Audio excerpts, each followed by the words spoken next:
Welcome to special in depth. ఇంట్ల సంసారం గాలి కొదిలేసి మన్నిట్ల సంసారంపై మచ్చలేసినట్లుంది బీఆర్ఎస్ పార్టీ కార్యనిర్వాహక అధ్యక్షుడు కేటీఆర్ మాట్లాడిన మాటలంటూ కాంగ్రెస్ నేతలు విమర్శనాస్త్రాలు సంధిస్తున్నారు. చెల్లెలు కవిత ఓ డాడీ అంటూ వచ్చిన లేఖపై స్పందించకుండా ప్రభుత్వంపై బురద జల్లే ప్రయత్నం చేస్తున్నారంటూ మండిపడుతున్నారు. ఇంట గెలిచి రచ్చగెలవాలని ఊరికే అనలేదంటూ పెద్దలంటూ ముందు చెల్లెలు బాధేంటో చూడండి కాంగ్రెస్ నేతలు ఘాటుగా స్పందిస్తున్నారు. ఇవాళ ప్రెస్ మీట్ పెట్టిన కేటీఆర్ ప్రెస్ మీట్ చివరిలో చెల్లెలికి స్వీట్ వార్నింగ్ ఇస్తున్నట్లు, ఇంట్లో విషయాలు బహిర్గతం చేస్తే బాగుండదు, ఇంట్లోనే మాట్లాడాలంటూ మాట్లాడిన వ్యాఖ్యలపై విమర్శలు వినిపిస్తున్నాయి. డైరెక్ట్ చెల్లి జోలికి వెళ్తే డౌట్ వస్తుందని భావించిన కేటీఆర్ ప్రభుత్వాన్ని అడ్డుగా పెట్టుకొని గీత దాటొద్దు కవితమ్మ అన్నట్లు ఉందంటున్నారు. అయితే డాడీ చుట్టూ ఉన్న దెయ్యాలెవరన్న దానిపై మాత్రం కేటీఆర్ సైతం స్పష్టతనివ్వలేదు. చెల్లెలి దృష్టిలో నాన్న చుట్టూన్న దెయ్యాలు అన్న కేటీఆర్ బావ సంతోష్ రావులేనా లేదా మామ హరీష? చెల్లెలికి కేటీఆర్ స్వీట్ వార్నింగ్ ఇవ్వడం వెనకాల ఆంతర్యం ఏంటి? ఆనాడు పీసీసీ పదవి కోసం బ్రహ్మాండంగా ఆ రోజు డబ్బులు ఇచ్చి 50 కోట్లు. బ్రదర్, మీకు ఒక మాట, ఇంత ఇంపార్టెంట్ ఇష్యూ చెప్తే నువ్వు దేవుడు దయ్యం అనబడుతుంది. ఇప్పుడు ప్రస్తుతం మాకు తెలంగాణకు పట్టిన దయ్యం మాత్రం రేవంత్ రెడ్డి. ఆ రేవంత్ రెడ్డి అనే దయ్యాన్ని ఎట్లా వదిలించాలా అనేది మా తాపత్రయం. ఇంకేమన్నా తొందరపడ అంత యాంగ్జైటీ ఎందుకు, అంత టెన్షన్ ఎందుకు, అంత హడావుడి ఎందుకు? నేను చెప్పేది ఏమంటే, తెలంగాణకు పట్టిన శని కాంగ్రెసు, తెలంగాణకు పట్టిన దయ్యం రేవంత్ రెడ్డి. ఇప్పుడు ఆ దయ్యాన్ని శనిని ఎట్లా వదిలించాలనేది మా టార్గెట్. ఇక మీరు చెప్పే టెన్షన్ ఎందుకే అంతగానో మాట్లాడి రాదు, ఎందుకు అంత ఎగబడుతున్నావు? నేను అనేది ఏమంటే, మీరు ఒకటి గుర్తుపెట్టుకోండి, లోక్సభ ఎన్నికలకు ముందు మేము పార్లమెంటు నియోజకవర్గాల వారీగా సమావేశాలు పెట్టాం, సమీక్షా సమావేశం. ఇక్కడ అసెంబ్లీలో ఓడిపోయాము, ఎట్లా ముందుకు పోవాలని చెప్పి దాదాపు 17 రోజుల పాటు మీరందరూ చూశారు. ఇక్కడే వేల మంది కార్యకర్తలతో కూర్చొని దాదాపు 7, 8, 9, 10 గంటలు వారితో చర్చించాం. ఆ ప్రాసెస్లో చాలామంది డైరెక్ట్గా మైకులో మాట్లాడిన వాళ్ళు ఉన్నారు, కొంతమంది చిట్టీల మీద రాసిచ్చిన వాళ్ళు ఉన్నారు, కొంతమంది కేసీఆర్ గారికి ఉత్తరం అందించండి అని చెప్పి ఉత్తరాలు ఇచ్చిన వాళ్ళు ఉన్నారు. కాబట్టి మా పార్టీలో we encourage open culture, democracy కాబట్టి, డెమోక్రాటిక్ పార్టీ కాబట్టి, ప్రజాస్వామిక స్ఫూర్తి ఉన్న పార్టీ కాబట్టి మా పార్టీ అధ్యక్షుల వారికి ఎవరైనా సూచనలు చేయాలనుకుంటే ఉత్తరాలు రాయొచ్చు. అదేదో చాలా గొప్ప విషయం అన్నట్టు మీరందరూ అంత బాధపడిపోవాల్సిన అవసరం ఏం లేదు. నేను అనేది ఏమంటే, మా పార్టీలో డెమోక్రసీ ఉంది కాబట్టి మా పార్టీ అధ్యక్షుల వారికి మా పార్టీ నాయకులు ఎవరైనా సరే అప్పుడప్పుడు సూచనలు సలహాల రూపంలో లిఖితపూర్వకంగా ఇవ్వచ్చు, ఓరల్గా ఇవ్వచ్చు, రకరకాలుగా ఇవ్వచ్చు. అట్లాగే మాజీ ముఖ్యమంత్రి బీఆర్ఎస్ అధ్యక్షుడు కేసీఆర్కు కవిత లేఖ రాయడంపై ఆ పార్టీ కార్యనిర్వాహక అధ్యక్షుడు కేటీఆర్ స్పందించారు. పార్టీ అధినేతకు లేఖ రాయడం తప్పేమీ కాదన్నారు. తమ పార్టీలో ప్రజాస్వామ్యం ఉందని, పార్టీ అధినేతకు సూచనలు చేయాలంటే లేఖలో రాయొచ్చని తెలిపారు. అంతర్గత విషయాలు అంతర్గతంగా మాట్లాడితేనే మంచిది. అన్ని పార్టీలో కోవర్టులు ఉంటారు, సమయం వచ్చినప్పుడు కోవర్టులు వారంతట వారే బయటపడతారు అని అన్నారు. తెలంగాణ భవన్లో నిర్వహించిన మీడియా సమావేశంలో కేటీఆర్ మాట్లాడారు. ఈ ప్రెస్ మీట్లో సీఎం రేవంత్ రెడ్డిపై కేటీఆర్ ధ్వజమెత్తారు. అధిష్టానానికి డబ్బులు ఇస్తూ సీఎం రేవంత్ రెడ్డి పదవిని కాపాడుకుంటున్నారని కేటీఆర్ ఆరోపించారు. రేవంత్ రెడ్డి మాటల సీఎం కాదని మూటల సీఎం అని విమర్శించారు. పీసీసీ పదవి కోసం బ్రహ్మాండంగా ఆ రోజు డబ్బులు ఇచ్చి 50 కోట్లు ఇచ్చి తెచ్చుకున్నారని వాళ్ళ కాంగ్రెస్ నాయకులు చెప్పిన మాట. ఈరోజు ఢిల్లీకి ఇప్పటికి కూడా జరుగుతూ ఉన్నది ఏమంటే, తెలంగాణ అనేది కాంగ్రెస్ పార్టీకి ఒక ఏటీఎంగా మారిపోయిన మాట వాస్తవం. ఎప్పుడు డబ్బులు కావాలి అని కాంగ్రెస్ పార్టీ వాళ్ళు అనుకుంటే అప్పుడు పెద్ద ఎత్తున డబ్బులు అందిస్తూ తన పదవిని కాపాడుకుంటూ ఉన్నారు రేవంత్ రెడ్డి గారు. ఇవాళ ఓటుకు నోటు జరిగినప్పుడేమో రేవంత్ రెడ్డి గారు ఒక ఎమ్మెల్యే, కానీ ఈరోజు ఈ రాష్ట్రానికి ముఖ్యమంత్రి. కాబట్టి యావత్ దేశం పరువు, యావత్ దేశం ముందు తెలంగాణ పరువు ఇవాళ తీసి పరువు పోగొట్టి, నిజంగా తెలంగాణ ముఖ్యమంత్రి అంటే ఇట్లాంటి వ్యక్తి అనే పరిస్థితి ఇవాళ కనబడుతూ ఉన్నది. 4 కోట్ల ప్రజల ముందు ఇవాళ ఆ ప్రజలకు నాయకత్వం వహించే నాయకుడిగా అక్కడ కూర్చున్న వ్యక్తికి తప్పకుండా నిజాయితీ ఉంటే, నైతికత ఉంటే వెంటనే అయితే రేవంత్ రెడ్డి గారు స్వచ్ఛందంగా తప్పుకోవాలి, లేదా కాంగ్రెస్ పార్టీ పెద్దలు స్పందించి తప్పకుండా వెంటనే. ఇక ఇదే అంశంపై పూర్తి విశ్లేషణ అందించడానికి అనలిస్టు పుల్లారావు గారు ఉన్నారు. సో ఆయన అడిగి పూర్తి సమాచారం తెలుసుకున్నాం. పుల్లారావు గారు నమస్తే అండి. నమస్కారం అండి. సో ఈ కవిత ఇష్యూని బీఆర్ఎస్ పార్టీలో కవిత రాసిన లేఖకు సంబంధించి ఒక ఇష్యూ నడుస్తూ ఉంది. సో కవిత డైరెక్ట్ తండ్రికి డైరెక్ట్గా చెప్పకుండా లేఖ రాయడం వెనుక ఆంతర్యం ఏంటి? సో బీఆర్ఎస్ పార్టీలో ఏం జరుగుతుందని అనుకోవాలి మనం? ఒకటే ఆమె రాయటానికి హక్కు ఉన్నది. కూతురు రాశారు, అదేదో లీక్ అయిందని ఆమె చెప్పారు. ఇప్పుడు ఆ లెటర్కి ఇంకా రియాక్షన్ ఏం రాలేదు కదా, ఆ ఉత్తరానికి రియాక్షన్ ఏం రాలేదు కదా. ఉత్తరానికి ఆమె రాసిన విషయాల మీద రియాక్షన్ రాలేదు, అది రావాలి కదా. ఆయన కేసీఆర్ గారు ఏమంటారు, నాకు అస్తమానం ఉత్తరాలు రాస్తుంది, పర్వాలేదు నేను మాట్లాడానంటాడా, రియాక్షన్ చేస్తాడా? రియాక్షన్ రావాలి.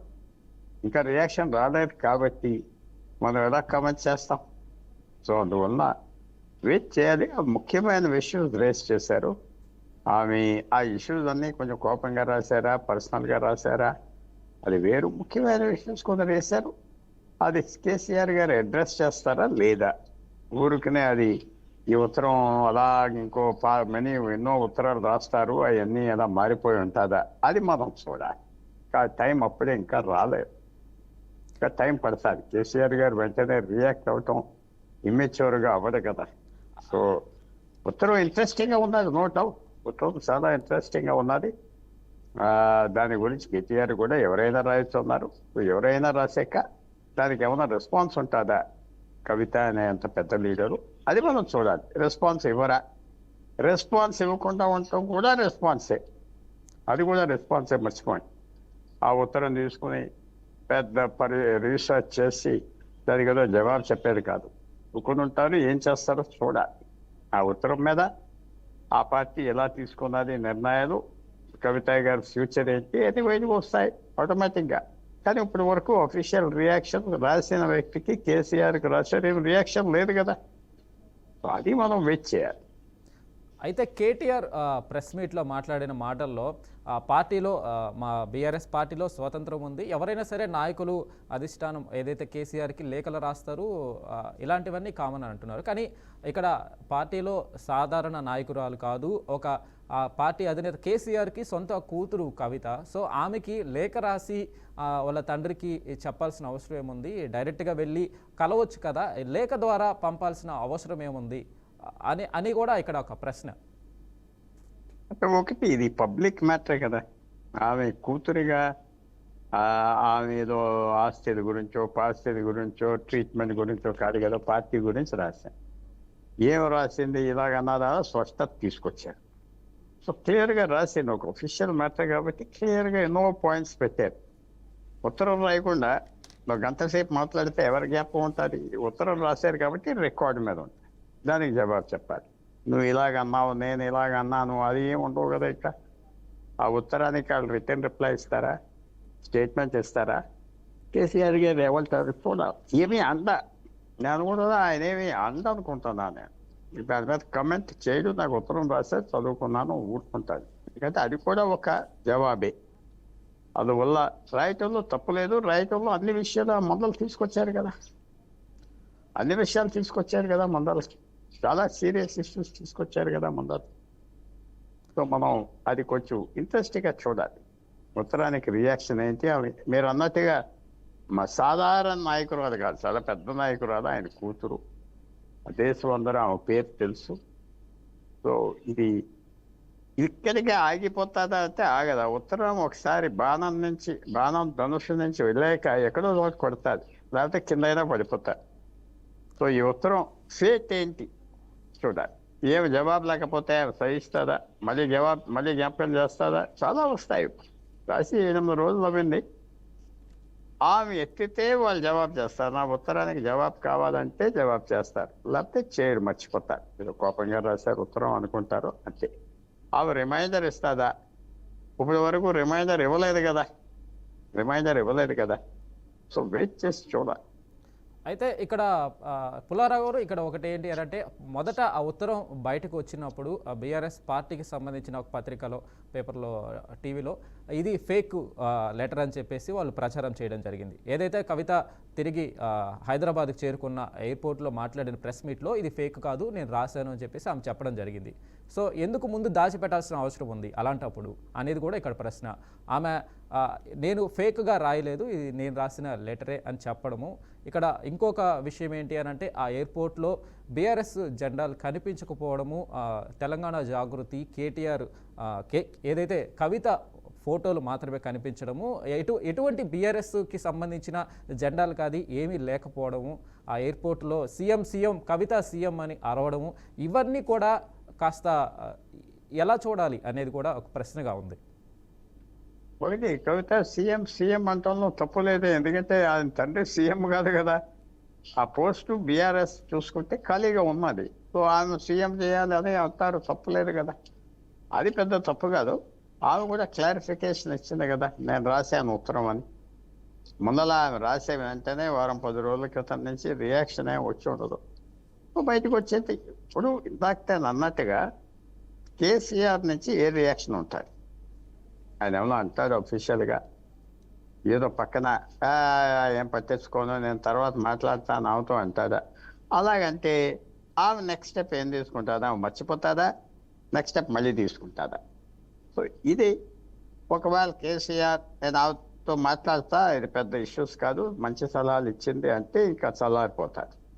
కాదు ఆమె 3-4 పాసిబిలిటీస్ ఉన్నాయి. ఇవన్నీ ఆమె కూడా తండ్రి ఏదో అష్యూరెన్స్ ఇస్తాడా, నువ్వు మాకు ముఖ్యం, నువ్వు పార్టీలో ఉండాలి, పట్టిగా పనిచేయాలి, ఇలా రాయొద్దు అలా రాయొద్దు అంటాడా? లేకపోతే జవాబు ఇవ్వకుండా కూర్చుంటే మాత్రం అప్పుడు ఆమె రియాక్షన్ చేయాలి. ఆమె రియాక్షన్ చేస్తారా లేదా మనం చూడాలి. ఇంకా ఏమి ఇదేం వేడెక్కలేదు, ఇంకా పొంగలేదు.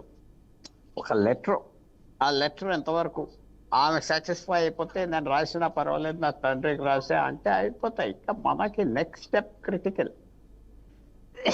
నెక్స్ట్ స్టెప్ ఏ రకంగా తండ్రి రియాక్ట్ అవుతాడు?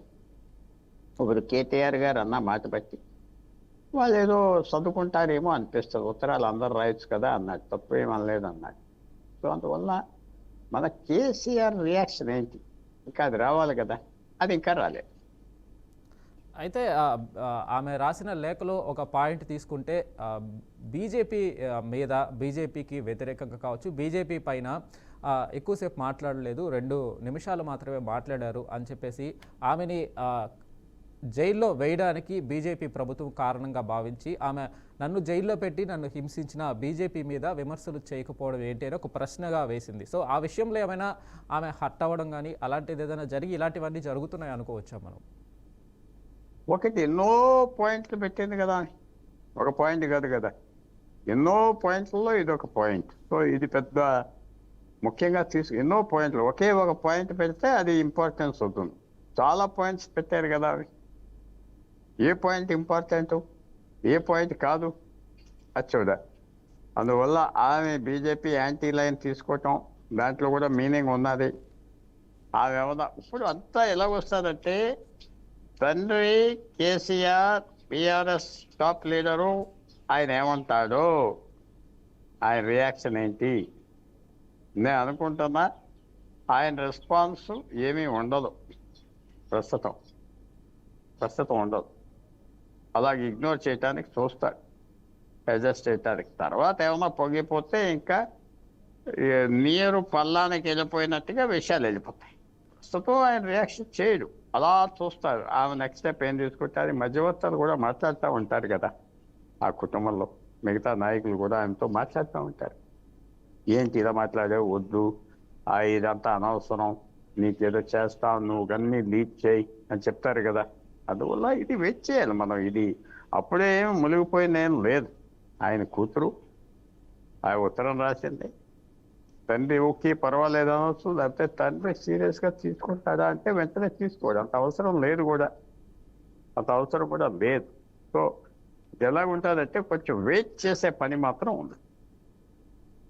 అయితే కేసీఆర్ స్పందించకపోయినా కేటీఆర్ ప్రెస్ మీట్లో కాస్త శుతిమెత్తగా పార్టీలోని అంతర్గత వ్యవహారాలు బయటికి రానికూడదని ఒక చిన్నపాటి వార్నింగ్ ఇచ్చినట్టుగా కూడా మనం ఎందుకు చూడకూడదు? కేటీఆర్ అలా మాట్లాడడం ఏదైతే కవిత ఎయిర్పోర్ట్కి వచ్చిన సందర్భంలో బీఆర్ఎస్కి సంబంధించి ఒక జెండా కానీ బీఆర్ఎస్కి సంబంధించి ఎటువంటివి లేకుండా కేవలం కవిత వైపే, కవిత గురించే ఏదైతే ఆ జేజేలు కావచ్చు, కవిత బొమ్మ కావచ్చు, తెలంగాణ జాగృతికి సంబంధించిన ఆ ఫోటోలు కావచ్చు ఉండడము, కేటీఆర్ అదే విషయంలో కేసీఆర్ స్పందించుకున్న కాస్త స్వీట్ వార్నింగ్ ఇవ్వడం కవితకి, ఎందుకంటే పార్టీలో అంతర్గత వ్యవహారాలు బయటికి రాకూడదు, పార్టీలోనే డిస్కస్ చేయాలని కేటీఆర్ అనడం కూడా, కేసీఆర్ స్పందించకపోయినా కేటీఆర్ అన్నాడు కదా.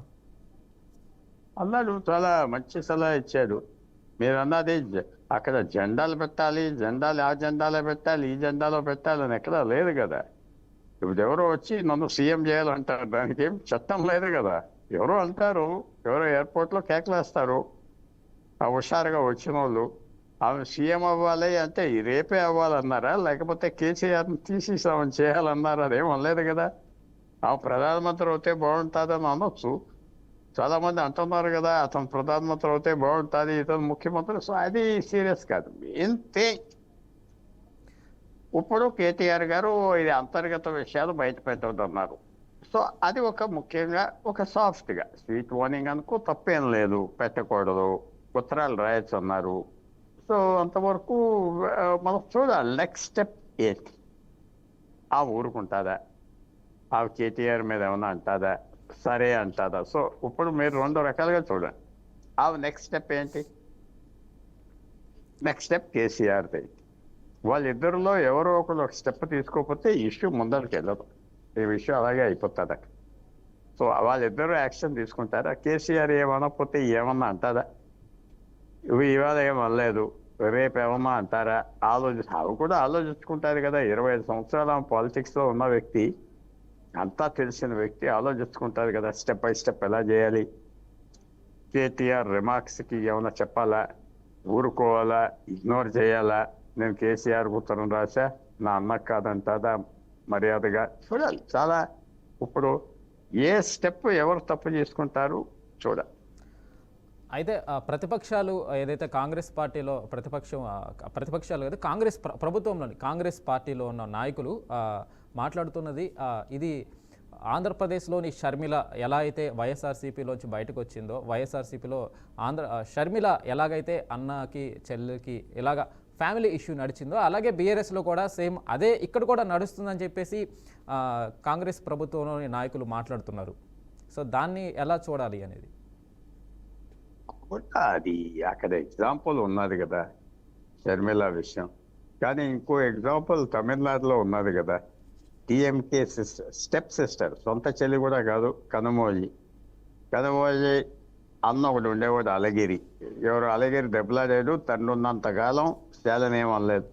తండ్రి చచ్చిపోయాక బయటికి అసలు పట్టించుకోకుండా వెళ్తే వాడు వెళ్ళిపోయాడు. అలగిరి పేరు ఎక్కడన్నా వినపడుతుందా? సెంట్రల్ మినిస్టర్ చేశాడు, 30-40 సంవత్సరాలు డిఎంకేని డామినేట్ చేశాడు అలగిరి. తండ్రి ఉన్నాడు కాబట్టి. సో ఇప్పుడు తండ్రి ఉన్నాడు ఇక్కడ, ఒక అన్న ఉన్నాడు, అన్నయ్య చెడ్డ మాటలు అనలేదు. బయట ఇప్పటి వరకు ఎక్కడ వాళ్ళు ఏ మాటలు అనుకోలేదు, ఎక్కడ ఏమనుకోలేదు కదా పాలిటిక్స్లో, లోపల ఏముంటుందా. సో ఇప్పుడు ఆమె పొలిటికల్గా ముందరికి వెళ్ళాలి అంటే ఏదో అంటారు. సరే నేను చేయవలసిన అల్లరి చేశా, నాకు నోటీస్ వస్తుంది అనుకుంటే ఊరుకుంటాను. కేసీఆర్ అప్పుడే ఏమన్నా అంటాడా? ఇవన్నీ చూస్తూ అనాలా వద్దా? అమ్మాయి ఏమన్నా మళ్ళీ అనవసరంగా లేపుతామా? ఆమెనే యాక్షన్ తీసుకొని అది పట్టించుకోకుండా ఉంటాడా? సో ఇవన్నీ పాసిబిలిటీస్. కాంగ్రెస్ పార్టీ అంటాం, లేకపోతే నేను అంటాం, బీజేపీ అంటాం, ఇక్కడ విషయం కాదు కదా. ఆయన కూడా కేటీఆర్ కూడా చాలా విషయాలు కాంగ్రెస్ పార్టీని అన్నాడు. మరి కాంగ్రెస్ పార్టీ దానికి రియాక్ట్ అవ్విందా? అవ్వలేదు కదా. సో అది కాంగ్రెస్ పార్టీ అంటారు. కవిత ఏమన్నా అప్పుడు చేస్తాదా? కేటీఆర్ గారు ప్రెస్ మీట్ మీద ఏమన్నా అంటారా? కేసీఆర్ గారు కవిత రాసిన ఉత్తరానికి ఏమైనా జవాబు ఇమ్మంటాడా? సైలెంట్గా ఉంటాడా? ఆయన సైలెంట్గా ఉంటే కవిత ఏమన్నా అంటాడా? ఈ మూడు జరిగాక ఆమె రియాక్షన్ కేటీఆర్కి, కేసీఆర్ రియాక్షన్ కవితకి. కవిత కేసీఆర్ సైలెంట్గా ఉంటే రియాక్షన్. ఈ మూడిట్లో ఏదో ఒకటి అవుతే వేడెక్కినట్లు లెక్క, లేకపోతే ఏదో ఆదావి చేస్తారు, అంతా మళ్ళీ మామూలే. అది ఎక్కడో కలిసి భోజనం చేస్తున్నారు ఇంటికాడ అన్న వస్తా. ఈ మూడు మీరు వెయిట్ చేసి చూడండి. కేసీఆర్ ఏమన్నా అంటాడా? కేటీఆర్ అన్న మాటలకి కవిత ఏమన్నా అంటాడా? కేసీఆర్ ఎవరు అనకుండా కూర్చున్నాడు, కవిత రిమైండ్ చేస్తాడా? ఆ మూడు ఏదో ఒకటి జరగాలి, లేకపోతే ఇష్యూ డెడ్ ఇష్యూ అయిపోతాయి. అది ఈ మూడిట్లో ఏం జరుగుతుంది? కవిత కూడా సలహాదారులు ఉంటారు, ఆలోచించుకుంటూ ఉంటారు. ఇప్పుడేం పెద్ద ఎలక్షన్లు వచ్చి కొంపలు మొలిగిపోయేది ఏం లేదు తెలంగాణలో, అంతా నిశ్శబ్దంగా ఉన్నది. ఏమిటి ఆ ప్లాన్? సైలెన్స్ని ఒప్పుకుంటుందా? సో చాలా ఉన్నారు. ఒక్కోసారి నిశ్శబ్దమే శబ్దం. కేసీఆర్ నిశ్శబ్దమే శబ్దం. ఇప్పటికి వారం రోజులు అవ్వింది, ఇంకో వారం రోజులైనా మనం చూడాలి. 10 రోజులు వారం రోజులైనా చూడాలి ఆయన రియాక్షన్. ఈ మూడు విషయాల్లో రియాక్షన్ రావాలి. కేసీఆర్ రియాక్షన్, లేకపోతే కేసీఆర్ ఏమనకపోతే కవిత రియాక్షన్, లేకపోతే కవిత అన్న మాటలకి ఏమన్నా రియాక్షన్. ఈ మూడిట్లో రియాక్షన్ రాకపోతే ఇష్యూ డెడ్ ఇష్యూ అని మాత్రం మన బాధ. ముఖ్యంగా ఏదైతే కేసీఆర్ దేవుడు కానీ ఆయన పక్కన కొన్ని దెయ్యాలు ఉన్నాయి, ఆ దెయ్యాలు ఇవన్నీ చేస్తున్నాయి, ఇలాగా నేను రాసిన లేఖని బయటికి పెట్టడం కావచ్చు, మిగతా చాలా రకాలుగా కూడా ఆ దెయ్యాలు కేసీఆర్ని పట్టుకొని ఉన్నాయి, కేసీఆర్ దేవుడు అని చెప్పడం, దాన్ని ఎలా చూడాలి అనేది కూడా, అంటే ఆ దెయ్యాలు ఎవరు? బీఆర్ఎస్ పార్టీలో కవిత చెప్తున్న దెయ్యాలు ఎవరు అనేది, అంటే ఏదైతే కాంగ్రెస్ పార్టీ నాయకులు చెప్తున్నట్టు ఆ దెయ్యాలు ఎవరో కాదు హరీష్ రావు, కేటీఆర్ అంటున్నారు. సో ఆ దెయ్యాలు ఎవరు? ఎందుకు అలాంటి వ్యాఖ్యలు చేయాల్సి వచ్చింది? ఆమె వాళ్ళకి ఒక సిస్టరు, యంగర్ సిస్టరు ఏదో మాట్లాడితే పట్టించుకుంటారంటే నేను అనుకోవట్లేదు. ఆ తర్వాత ప్రతి పార్టీలో ముఖ్యమంత్రి చుట్టూరా, పెద్ద లీడర్ చుట్టూరా దెయ్యాలు ఉంటారు కదా. ఈ పొగుడుదారులు, ఈ బ్రోకర్లు, మధ్యవర్తులు, అలాగే అన్నాడు, జనరల్గా అన్నాడు అనుకుందాం. కోపంగా ప్రత్యేకంగా ఎవరు పేరు చెప్పనప్పుడు మనం ఆ నోట్లో పేరు పెడతాం ఎలాగా? ఆయన అన్న మీద అన్నది, లేకపోతే హరీష్ రావు గారి మీద అన్నది. ఇప్పుడు అవి అన్నది క్లారిటీ లేదు. మనం పాలిటిక్స్లో, మీడియాలో అన్న మాటలనే అనలైజ్ చేయాలి. ఆలోచన లోపల ఎవరు ఉన్నారు, వాళ్ళ మీద అంటుందంటూ కరెక్ట్ కాదు కదా. సో మీరు ఈ ఇష్యూ ఇంకా ముదరాలి, ఇంకా బాయిలింగ్ పాయింట్ రావాలి అంటే చూడాలి. టర్నింగ్ పాయింట్ వచ్చింది కవితకి. టర్నింగ్ పాయింట్ అంటే ఇప్పుడు దీంతో ఆమె వదిలేసేది లేదు. ఆమె ఫ్యూచర్ బీజేపీలో అయినా, బీఆర్ఎస్లో అయినా బాగా ఉంటుంది, లేకపోతే ఇంకో చోట ఎక్కడికైనా వెళ్ళిపోతుందా పాలిటిక్స్. Turning point. కానీ బాయిలింగ్ పాయింట్ వచ్చింది. ఆ బాయిలింగ్ పాయింట్ అంటే నీళ్ళు ఉడకటం, అది రాలేదు. ఇంకా రియాక్షన్ ఎవరిది లేదు, ఆ పార్టీ నుంచి అసలు లేదు, సైలెంట్గా ఉన్నాయి. రియాక్షన్ లేనప్పుడు ఇంకా మనం ఏదో ఆలోచిస్తూ అనవసరం. రియాక్షన్ వచ్చాక దేన్ మనం చూడు. ఆ మాటలు అన్నారు, ఈ మాటలు అన్నారు, దెయ్యాలు ఉన్నారు చుట్టూరు, మా నాన్న చుట్టూరు అంటూ తప్పే ఉన్నది. ఆమెకి అది కోపంతో అన్నది అంతే, అది పట్టించుకోరు ఎవరు, అలాగా ఆ మాటకి పట్టించుకోరు. సో అందువల్ల మనం ఇది చూడవచ్చు. ఒకసారి ఇది కూడా సెటిల్ అయిపోవచ్చు. అదేదో అన్నాను మా నాన్నని తీసేసుకున్నానంటే అయిపోయింది కదా, అది కూడా అవ్వచ్చు. నేను అదే అవుతాను అనుకుంటాను.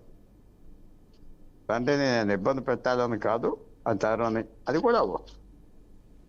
సో ఇంకా ప్రిమెచ్యూర్ ఇష్యూస్ ఆమె అనుకున్న అంత ఇంపాక్ట్ రాలేదు. ఏదో గబగబా అందరూ పారిపోయి రియాక్ట్ అవ్వలేదు కదా. సో మనం ఈ రియాక్షన్ కేసీఆర్ ఆలోచించుకుని ఉంటారు. మనం ఎలా రియాక్ట్ అవ్వాలి, ఎవరు ఏం మాట్లాడదని ఉంటాడా, కొన్ని రోజులు చూద్దామంటాడా, లెక్క పెట్టకుండా ఉంటాడా, ఇవన్నీ పాసిబిలిటీస్. కానీ ఇంకా రియాక్ట్ అవ్వలేదు కదా ఆయన. కానీ ఆ రియాక్ట్ అవ్వకపోవటం కూడా ఒక రియాక్షనే. పుల్లారావు గారు, నెక్స్ట్ వీక్ అమెరికాలో బీఆర్ఎస్ పార్టీ సిల్వర్ జూబ్లీ వేడుకలు జరగబోతున్నాయి.